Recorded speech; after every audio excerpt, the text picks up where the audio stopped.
Subscribe कीजिए क्रमशील Bharat channel को और दबाइए इस बेल आइकॉन को ताकि आप पा सकें वीडियोस की नोटिफिकेशन सबसे पहले। हमारी पत्नी ने हमें मारा, हो गया वीर रस है? हाँ, हमारी पत्नी ने हमें मारा और हमने मदद के लिए किसी को ही नहीं पुकारा। रामेश्वर जी बोले, गुरु इसका क्या कारण है? हमने क्या भैया रामेश्वर, ये वीर रस का उदाहरण है।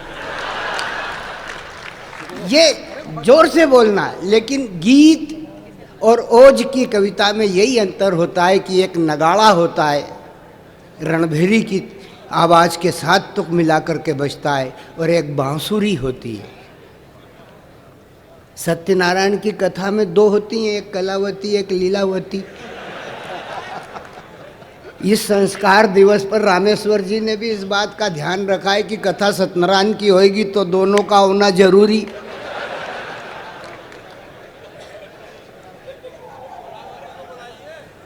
नहीं, लीलावती को बुलाएंगे या तुम्हारे हुक्म से अध्याय बदल देंगे क्या?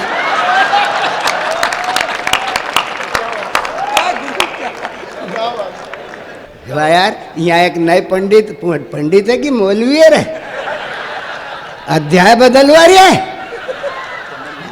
ये आनंद है जब श्रोता बोलने लगा है, जब कवि की वाणी से जनता की वाणी तादाद में स्थापित करे, तब समझ लेना चाहिए कि पो फटने वाली, सूरज निकलेगा। आज पड़वाएं, ब्रह्मा ने सृष्टि का सृजन किया है, और ब्रह्मा ने जब पूरी सृष्टि बनाई और उसको देखा तो उसे लगा कि इसमें कुछ कमी है, इसे भोगेगा कौन? तो उसने चंद्रमा से चांदनी ली, शीतलता ली, चंदन से शीतलता ली, और इन सारी की सारी वस्तुओं को जल से तरलता ली, मिट्टी से धैर्य लिया, और उन सारे के सारे साधनों को लेकर के एक प्रतिमा बनाई।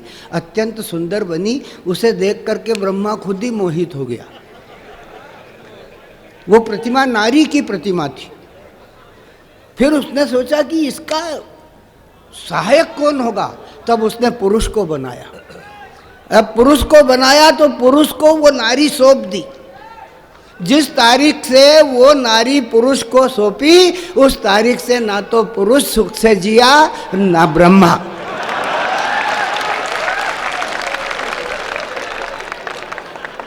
मैं इस रस को हास्य में करते हुए उस स्थान पर ले जाना चाहता हूँ जो साहित्य की सबसे कोमल कांत विधा है।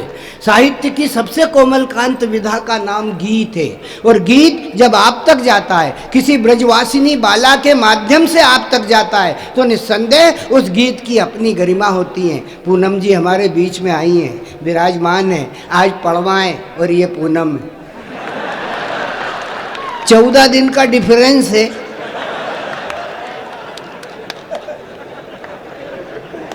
चौदह दिन पहले आ गई है, और जब 14 दिन पहले पूनम आ जाए तब ऐसा लगता है कि हम उस शरद की रात्रि को जीना चाहते हैं, उस अमृत के पान का करना चाहते हैं, जिसे हम गीत कहते हैं। वो गीत आपसे ब्रज कई रेणु के साथ हंसता हुआ आप तक पहुंचना चाहता है। आवश्यकता है यहाँ पर बैठे हुए इन लाख लाख श्रोताओं की कि वो जोरदार तालियों की गलगलाहट के साथ आदरणीय पूनम जी का स्वागत करें, अभिवादन करें, और ये भाषा में कहें कि तुम्हारा प्यार जो चेहरे का नूर हो जाता, तुम्हारा प्यार जो चेहरे का नूर हो जाता, तो दर्द जितना है दिल में सभी दूर हो जाता। उड़े ले जाती है साकी मगर खाली है अभी, तू जो मुस्काती तो पैमाना पूर हो जाता, तू जो मुस्काती तो पैमाना पूर हो जाता। आइए पूरा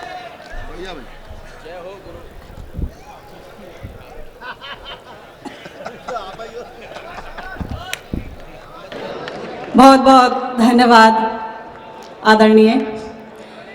बहुत अच्छा कवि सम्मेलन चल रहा है, बहुत मन से और ऊर्जा के साथ आप लोग सुन रहे हैं। काफ़ी देर से देख रही थी मैं, और पावन मंच को नमन करती हूँ। आप सभी सुधीर श्रोताओं की उपस्थिति को वंदन करती हूँ, अभिनंदन करती हूँ।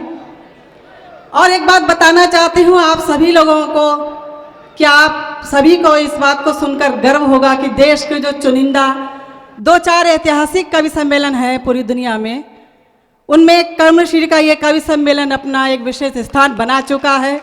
इसके लिए मैं आप सभी के बीच के लोकप्रिय जनप्रिय नेता आदरणीय जो हमारे हिंदुस्तान की विचारधारा से जुड़ी हुई बातें करते हैं, उनके रामेश्वर शर्मा जी को बधाई देना चाहती हूँ इस अच्छे और अद्भुत कवि सम्मेलन के लिए।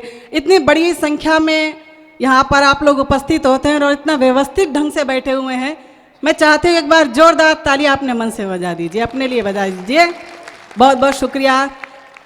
आदरणीय हरिओम पवार जी की उपस्थिति है, आदरणीय सत्तन जी बैठे हुए हैं, उनके सानिध्य में कविता पाठ कर पा रही हूँ, इसके लिए मुझे विशेष अनुभूति सुख की हो रही है। मैं 4 पंक्तियाँ आप सभी को सौंपना चाहती हूँ और मुझे लगना चाहिए कि भोपाल के श्रोता बड़े जागृत हैं, बड़े ऊर्जावान हैं, क्योंकि आप सभी लोगों को पता ही होगा कि हम कवि सारे हर शहर में जाकर कविता पाठ करते हैं। जहाँ के श्रोता अच्छे होते हैं वहाँ जाकर दूसरे शहर में उनकी तारीफ करते हैं, और आप सभी को लगे कि आपकी तारीफ होनी चाहिए तो मुझे बताना कि भोपाल के श्रोता बहुत अच्छे हैं। मैं 4 पंक्तियाँ आपके बीच में सम करती हूँ, एक बार जोरदार तालियों से मुझे आदेशित करें, मंच का भी आदेश। श्रृंगार के लिए आप लोग के बीच में उपस्थित हूँ, अपनी बात आप तक पहुँचाती हूँ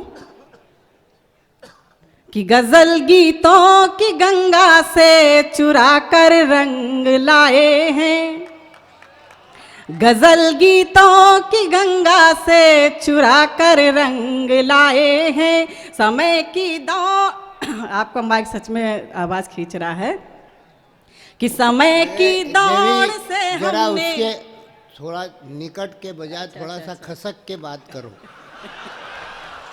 सॉफ्ट करो थोड़ा इसको, नहीं तो वो आपको ही खींच लेगा।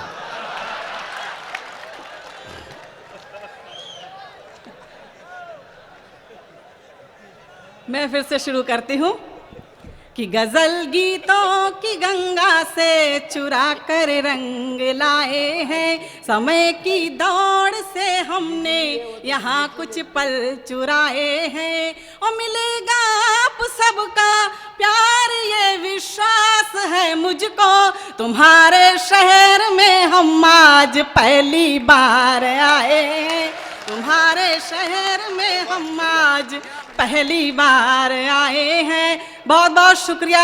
मेरे पास शब्द नहीं है आप सभी का आभार व्यक्त करने के लिए, और प्रेम की धरती से आई हूँ, मथुरा से आप लोग के बीच में आई हूँ, तो वहीं से 4 पंक्तियाँ उठाने की कोशिश करती हूँ और आपके आंगन में रखना चाहती हूँ। इसी तरह मेरा हौसला बढ़ाइएगा, मुझे हिम्मत दीजिएगा, पंक्तियाँ आपके आंगन में रखती हूँ, सुनिएगा।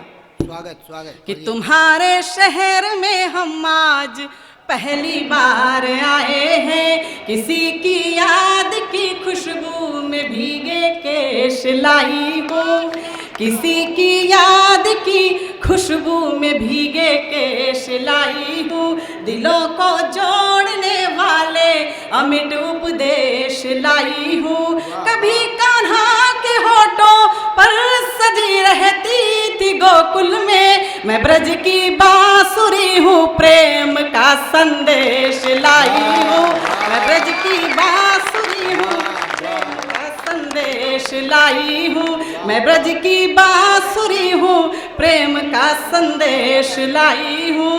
और कहना चाहती हूँ प्रेम क्या है मित्रों। आदरणीय नीरज जी की मुझे 4 पंक्तियाँ याद आती हैं और मुझे नहीं लगता कि प्रेम में इससे अच्छा कुछ अधिक कहा जा सकता हो। आप लोगों को कैसी लगती हैं, अपनी समर्थन से, अपनी तालियों से मुझे बताइएगा। मैं पंक्तियाँ कहना चाहती हूँ। क्या होता है प्रेम कि हंसी जिसने खोजी वो धन लेके लौटा, हंसी जिसने खोजी वो धन लेके लौटा, खुशी जिसने खोजी चमन लेके लौटा, मगर प्रेम को खोजने जो चला वो, मगर प्रेम को खोजने जो चला वो, न तन लेके लौटा न मन लेके लौटा। ये होता है प्रेम, ये होता है प्यार। और इधर के लोग जरा बड़ा शांत बैठे हुए, मैं उनकी उपस्थिति भी चाहती हूँ। 4 पंक्तियाँ आपके बीच में रखती हूँ। जो लोग प्रेम में तरह तरह की बातें करते हैं, उसे रोक बताते हैं, तो प्रेम में अपनी मेरी अभिव्यक्ति क्या है मैं आपके आंगन में रखती हूँ और आप लोगों का भी साथ चाहती हूँ। सुनिएगा। स्वागत स्वागत, पढ़िए। कि प्यार में लोग जाने क्या को क्या समझते हैं, प्यार में लोग जाने क्या को क्या समझते हैं, हम तो बस इसको रूह की सदा समझते हैं कि प्रेम को रोग मानते हैं ये जहां वाले, प्रेम को रोग।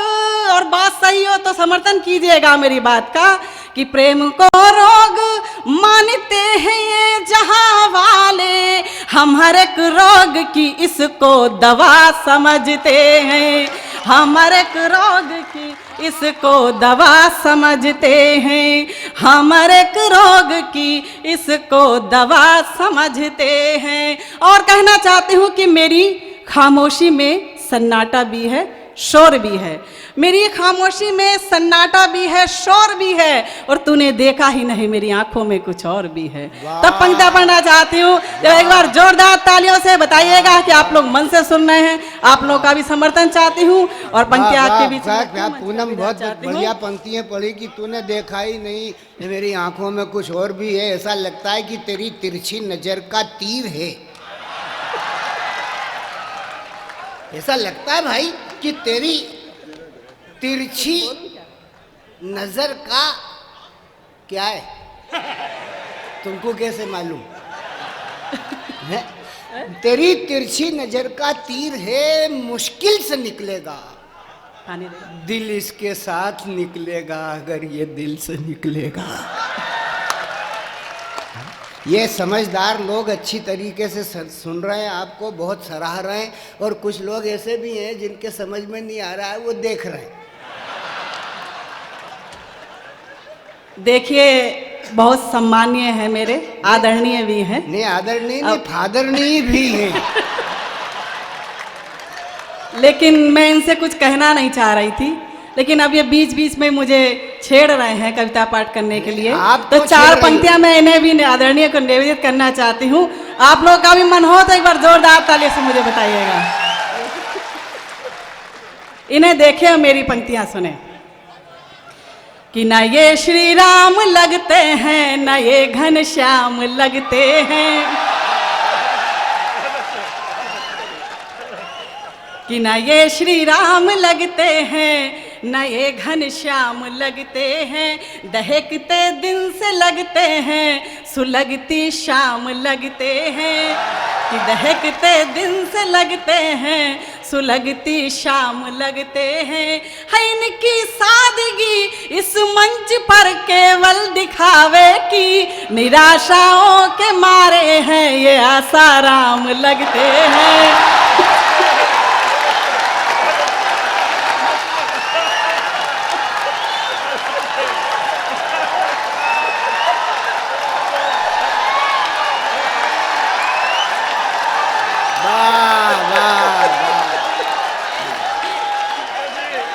अरे भैया मैं समझ गया, मैं अरे सब हाथ नीचे कर है, मैं समझ गया तुम्हारा पता नहीं लगता कि तुम किसकी तरफ हो। है मैं तो जानता हूँ ना, तुम्हारी समझ में नहीं आया, ये मेरा नहीं, ये सब कुछ कसूर तुम्हारा है। लगता नहीं है तुमको कि राधा माँ ने आसाराम को पुकारा है।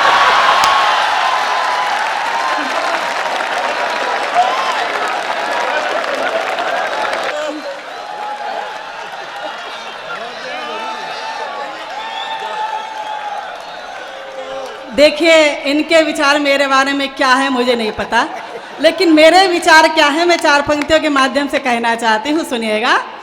कि मिलेंगे और तुम्हारे हाल पर मिलकर विचारेंगे, कि मिलेंगे और तुम्हारे हाल पर मिलकर विचारेंगे, तुम्हारी याद में रह रह के हम रास्ता निहारेंगे, और किसी दिन घर तो आओ जान जाओगे है रिश्ता क्या, मेरे बच्चे तुम्हें जब प्यार से मामा पुकारेंगे।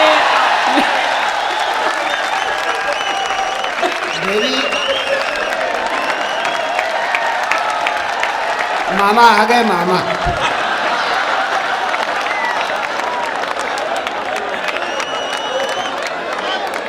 वाह भाई मामा खूब आ गए पहन के पजामा है। उनने धोती वाले से किया था, पजामे वाला फंस गया। मामा तो मामा हैं। देख बेटा, एक बात याद रख कि छत से कागा ने पुकारा होगा, छत से कागा ने पुकारा होगा, स्वप्न सा सहन बुहारा होगा। छत से कागा ने पुकारा होगा, स्वप्न सा सहन बुहारा होगा। राह तकते हुए पथराए नयन, अश्रु गिरे, उनमें भी चित्र हमारा होगा।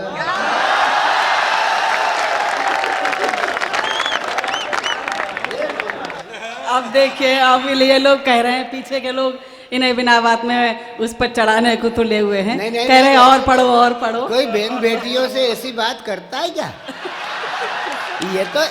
ये तो शायरी का मंच है भाई। कभी तुम तीर लगती हो, कभी तलवार लगती हो, कभी तुम फूल लगती हो, कभी तुम खार लगती हो। तुम्हारी बात के झटके, तुम्हारे रूप के जलवे, शनिचर के ही दिन से तुम हमें इतवार लगती हो।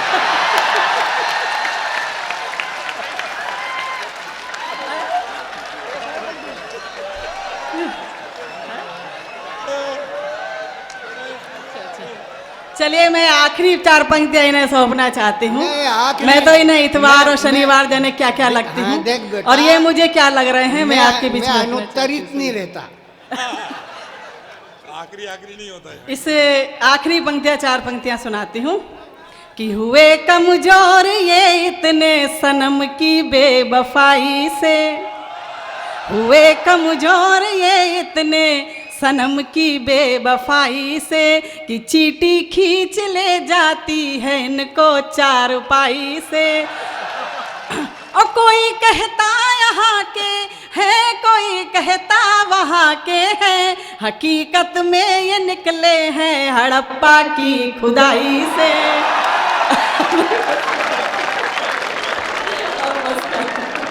खुदाई की बात है तो तेरे को ये नहीं समझ में आता कि देख, भोपाल में चारों तरफ घूम के देख ले, इधर भी खुदा है, उधर भी खुदा है, आगे भी खुदा है और पीछे भी खुदा है, और जिधर नहीं खुदा है उधर खुद रिया है। चलिए, ये सब बातें तो आप सभी को थोड़ा जागृत करने के थी। नहीं, ऐसा इतने नहीं सालों है, से ऐसा नहीं है। हम कोई घटिया लोग नहीं है। नहीं। एक महफिल का तेवर होता है, उस तेवर को जीने का प्रयास करते हैं। अब सत्यनारायण जी है, और अगर यहाँ पे कलावती खड़ी होएगी तो वो तो तब ऐसा लगेगा ना कि छिप छिप खड़ी है कलावती, जरूर कोई बात है। सत्यनारायण जी से पहली मुलाकात। चल पढ़ बेटा, पढ़। चलिए, बहुत अच्छा सुन रहे हैं आप लोग। ये जो रामेश्वर हैं, ये हर बार मुझे मुनीम की कुर्सी पे बिठा देते हैं, और ये कहते हैं कि आज की तारीख में इनका सेल्समैन है तू।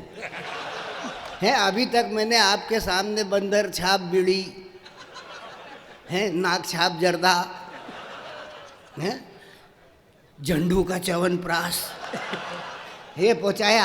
अब नंबर आया फेयर एंड लवली, उसके बाद बुलाऊंगा ढोर एंड गौली। सब्सक्राइब कीजिए क्रमशील भारत चैनल को और दबाइए इस बेल आइकॉन को, ताकि आप पा सकें वीडियोस की नोटिफिकेशन सबसे पहले।